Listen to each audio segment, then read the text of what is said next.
Hi, this is Theo, and you are listening to a special edition of Between Two Trains. This week we bring you all the candidates for Chamblee City Council. And now, Between Two Trains. All right, we're here once again on Between Two Trains. My name is Van Pappas, and I got sitting down with me today Darron Kusman, who is the at-large representative for the city of Chamblee. He is up for re-election. Darron, welcome to the show. How are you? Great. Thank you for having me, Van. I appreciate it. So let's get a few things out of the way. I know you've been on council for 4 years now, so a full term. You're coming up on your second term, and you've lived in Chamblee 9 years. What brought you to Chamblee? 9 years ago, when you said, hey, Atlanta's a big place, why Chamblee? There's a lot of different reasons, but I think really it's probably what brought you here, too. It's great schools, great parks, great people. I mean, it's just an awesome place to live. There's so much going on. My wife lived here at the time, then my girlfriend, so lots of great reasons. So you came for a girl. Came for a girl, I guess. You stayed. She kept me around. She introduced me to the best part of the city, and haven't so let's tell our listeners what exactly council is a part-time job. You have another job. What is your profession when you're not a city councilman? Yeah, so I run a financial investment firm and a recapitalization advisory business. And so you've got this full-time job.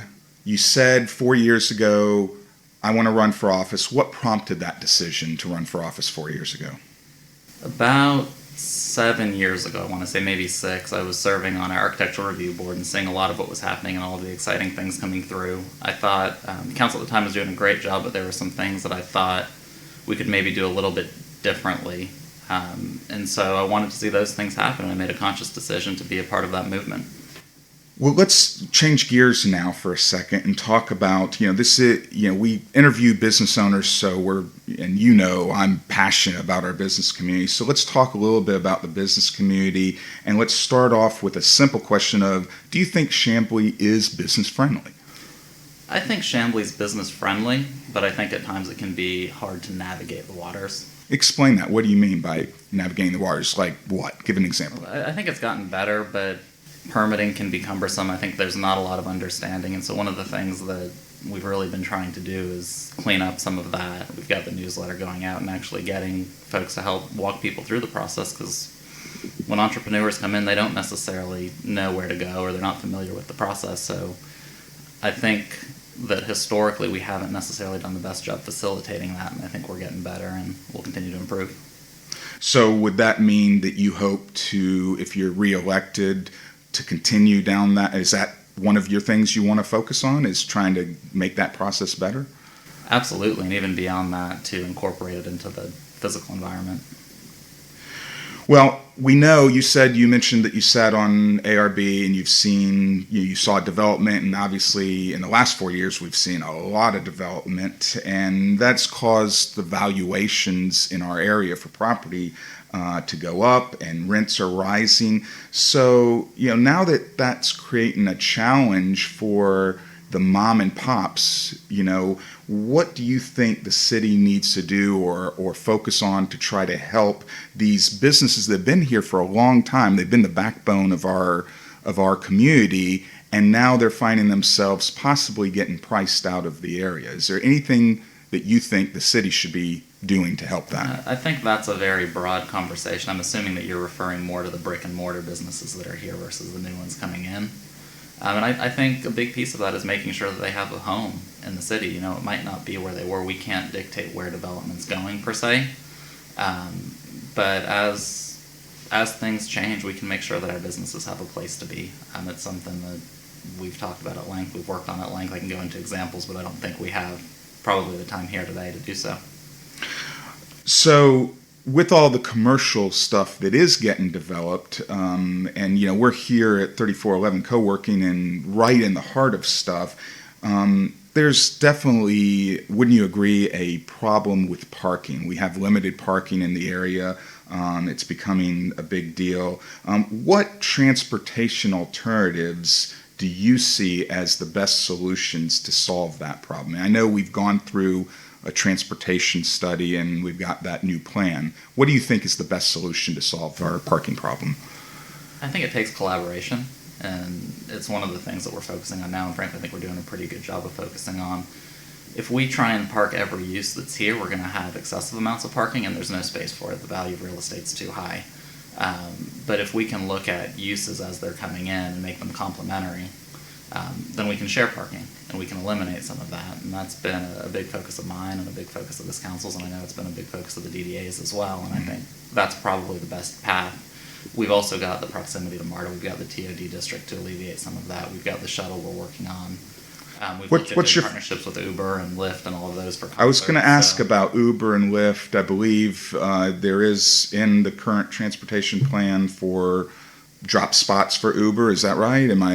Did I read that right in the plan, or no? Oh, that's a big book. I believe so. Okay. I have the same understanding, but I'm not going to tie myself to that. Continuing with the transportation, what's your feeling on electric scooters? Should we have them? There's been controversy in other parts of Atlanta that have tried the scooters, and a lot of people hate them because folks have died. Yeah. I mean, folks have died over lighting and safety for the people riding and the people who are walking. All of a sudden, you got this person coming on a scooter, and you're trying to walk on the sidewalk. They whiz by in. So, do you think Chamblee should implement a scooter situation, or do we have any plans to do that? I think it's something that we need to legislate. In terms of what that looks like, it's probably a broader public conversation, but at a minimum, the thing that drives me absolutely crazy is the folks whizzing by you, so maybe we let them go in certain places, like where we have the multi-use paths that are wider and there's room. And then it's making sure that they don't sit on the sidewalk and fall over, so maybe there's docking stations or areas or things like that, or otherwise, there's some challenges and some fees or fines or whatever we may do if these companies aren't honoring it. But what that looks like, I think, is a much broader public conversation. They have a home. They're not going away.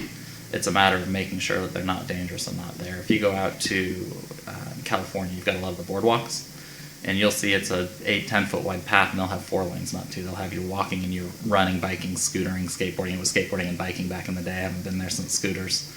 It's a model that works really, really well as long as folks are responsible about it. And some of it might be to put something out there and try it and see what works. And it's something we can always revisit if we need to. Mm-hmm. Well, let's change gears and talk about housing. Since the recession in the metro area, Atlanta, we've seen, especially inside 285, house prices gone up, especially the last couple of 3-4 years. They've skyrocketed. And in Chamblee, I see a divide between a lot of these younger individuals who are coming to live to Chamblee who are looking at the rising valuations as good for them because it's increasing their net worth. They're just getting started out in life, and all of a sudden they go, I'm worth $100,000 more than I was when I bought my house just 2 years ago. As long as I don't spend it. Right. But then you have the older populations, or even, I hate to say I'm old, but, I'm getting there. I've been in Chamblee a long time. You're not old, man. You're new. Who are struggling to stay, and say, hey, I can't afford the rising taxation that I'm getting because my valuation, I don't want to go anywhere.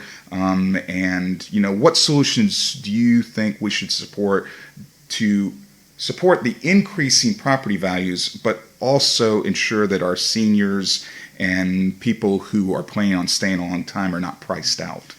There are 2 different issues there, 3, I think, with how you voiced it at the end. One is the issue of taxation with seniors. And if you're looking at the issue of taxation, I think that the city's taking great steps to try and alleviate that as much as we can, from having exemptions for seniors from certain taxes to increasing the homestead exemption to make sure that people can stay in their homes and that they're not taxed out.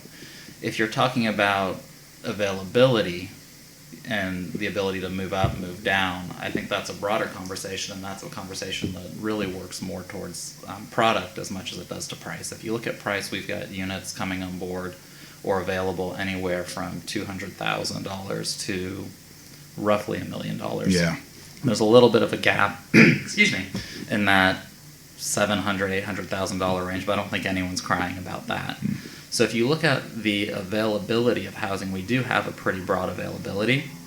It's that ability to move back and forth. I think we need to get creative. There are some awesome things that you can do, and some things that I've seen done that integrate well with existing communities. An example I like to use is Black Apple in Bentonville, Arkansas, which is a small cottage cluster, 1 to 3 bedroom units around a central courtyard. It's not the courtyard or cottage clusters you're seeing in some of our neighbors. It's a true cottage cluster where you're utilizing the existing streets for parking. Stuff like that integrates really well, and it's an awesome product. It lives well. There's a place for it in the community, and it's at a lower price point. I'd love to see us getting more product like that, or what you're seeing in Portland. Portland did a great design study. There's, I want to say, 500-600 different examples of what that can look like. I don't like all of them, but there's a lot of different things you can do to make sure that there is access to housing for citizens. Now, I hesitate to use the word affordable housing because I think it's misconstrued sometimes and people think different things. Can you talk a second about, your views on, since we're talking about housing and it sounds like, that's in your range that you're talking about of different levels. What are your views on housing and affordable workforce type housing? Yeah, I think the same thing. There's two conversations. There are a lot of people, when they say affordable housing, they're really talking about housing affordability, which is that ability to move within a community and having access to housing. If you're talking true affordable housing, that's something that I've spent a lot of time on. There's federal programs, there's grants. I've actually got a meeting tomorrow to learn more about what we can do to lobby DCA to get more funding availability. But I think it's a multifaceted conversation, and as a city, we've got to determine what our priorities are. Are our priorities to have economic diversity? Is it to provide a labor force to support the small businesses? Is it just to make sure everyone has a home? Are we focused on displacement? What does that look like? They're all important, and you can't attack all of them. To me, right now, the single most important thing is to limit displacement. I think that's got to be the number one priority as it relates to affordable housing, because those are folks that are active participants in our community and contribute to our community and are already here. We need to make sure that they're not as things change, going we're not somewhere else. Away. Right. I think you could go back and forth on the other two, and we could sit here and talk about it all day long. But same thing, it goes back to programs, it goes back to funding, it goes back to product. We applied for the Georgia CHIP program. That was something that came out of a program that Councilman Mason and I took down in Savannah. Unfortunately, we weren't awarded that grant, but it opens up a lot of federal funds and public-private partnerships. We worked with St. Vincent de Paul. We talked about Mercy, had them all engaged, ready to step up and speak through some of that. We also looked at a number of affordable projects, including a veterans housing project where you had gross rents of $250 a month, including all utilities, for a standalone. It was a small unit, but one bedroom unit with full bath and full kitchen and everything else. And it was unique in that down there they put it on the site of a former homeless encampment and gave a lot of the folks there a home. And by doing so, the community really, really accepted and adopted it, right? Everyone wants affordable housing. But when you start talking to folks about what that looks like, a lot of times people don't want it next to them. So how do you mitigate that, and how do you have those conversations? It's something that's close to my heart and something that I've been very, very active in working towards. Let's talk about how that comes into my next question, which is what you see, if you're reelected, what you see as, you mentioned that's affordable housing is close to your heart, but over the next 4 years, is that what you want to focus on, or what do you want your next 4 years, if you're reelected, to your focus to be? I think it's the same thing it was 4 years ago. It's about responsible management and responsible growth. I know that's very, very broad, but I don't want to focus on one thing and let all the others go to the wayside, right? We've got best-in-class services. We've got awesome police. We've got awesome sanitation. We need to make sure that we're maintaining those. We need to make sure we're being financially responsible. We need to make sure that we're maintaining our parks and growing our recreational opportunities. So it's all of that stuff that we're doing well. I think we're on a great trajectory, and we need to follow that path. And affordable housing and housing affordability is, a newer part of that conversation. It's an equally important one, but I don't want to say that we need to neglect all the others to focus on that. Let's go a little bit deeper into that question, though. What do you see? All right. So regardless of whether you get elected or not, what do you see as the vision for the future of Chamblee? Where should we, everything you said I agree with, but give us something that's a little bit bigger, your vision on what Chamblee should be in the future. My vision is that we should continue to be the best city to live in the metro area, and really keep down the path we're doing. It's focusing on the way people interact with the community, the way people interact with each other, and all the things that surround that. If you're talking about how you get there and the basic blocking and tackling, we can talk about the 100 ways to get there, but it's not being car-centric. It's being walkable. It's having facilities and programs for folks to go out there and get active. And, I don't mean to interrupt you. So I want to focus in, and we're going a little bit off question here. You mentioned the word walkability, and we hear that live, work, play, and the walkability city and all that. But I've lived in Georgia my whole life, and people are tied to their cars. And I know this goes back to the original question a while ago about transportation. How do you make a city walkable when you've got such a car-centric city like Atlanta, and you are spread out? I mean, let's be honest. If I go to the Chick-fil-A at Chamblee Plaza, and I have to go to the Office Depot, which is just 1 block away, am I walking to the Office Depot, or am I getting in my car and driving from Chick-fil-A to the Office Depot? What do you think I'm doing? Oh, I know you well enough to know you're driving. All right. So how do we make that? Since you brought up walkability as what you want your vision to be, how do we make it walkable? It's walkable nodes. I mean, you're never going to have an entire city where folks are going left and right and walking everywhere they go. But if you can get people to an area and give them places to walk and things to do where they don't need a car and where it's more convenient to walk than a car, then people are going to walk and they're going to be out there, and you're going to get that vibrant street life and interaction that's so great. I have the benefit of early in my career, I worked for a master plan community developer out in Arizona. And in a city about the size of Chamblee, we had 20 miles of bike ped trails, and we had a safari trail, and we had 19 pocket parks and all sorts of cool stuff. Now it's different, right, because you're starting with raw land. But you've got to get those key corridors that kind of facilitate transportation between the nodes and those little spots on the way that break it up, the pocket parks that breaks it up, right, as you're walking from Chamblee Plaza to Office Depot is probably not the best example, but as you're walking, to go back a little bit from Huntley Hills to Chamblee Plaza where there's somewhere to be, right? Having Sure. that pocket park in the middle, having that little bench where folks can rest, and just making sure that it's convenient. Having the trees and the shade so that it's sunny, having a barrier between, as you get to a road like Peachtree Boulevard, having a barrier between the vehicles and the people so that you feel safe. There's a lot to it. Well, we're pretty much almost at the end of time here, and I want to give you the opportunity to finalize this interview with to express your listeners, the people who listen to this, what you I'm really fumbling with this question here, but why you want to be their representative for City Council. I want to be their voice. I love everything we're seeing. I love what we're doing, and I love being able to get out there and get out into the community and speak with folks and translate that to the things we're doing and have those conversations, the easy ones and the fun ones and the pat on the back, and the difficult conversations like affordable housing and housing affordability. So 4 years ago when I ran, one of the things I said, I think it was on my last mailer, was that I promised to be your councilman all the time and not just before an election. And I think I've been out there in the communities and chatting. I'll be the first to tell you I don't do social media all that well. But just to keep doing that and making sure that, I've got a good feeling for the pulse of the community and what we're doing, and being able to bring that to council. And at the same time, utilizing my background and skill set to make sure that we're making responsible decisions, be it on the finance side or on the development side, both of which I've got experience in. Is there, to finalize everything, is there a website that people should go to find out more about you? Or where do you want to send people once they're done listening to this? I would give everyone my cell phone number. I'll put it out right here. Yeah, go for it. I love that. 520-241-8473. I might have been talking in the middle of that. Start that over. What? It's 520-241-8473. I know it's not a local one. I was about to say, what's up with that? You know what? I've had it for 20 years. Everyone has it. Everyone has free long distance now. I've got a local one too that forwards to it, but that's the direct one there. I do have a website. It's votedarron.com. votedarron.com, but it's woefully out of date. I'm working on updating it right now.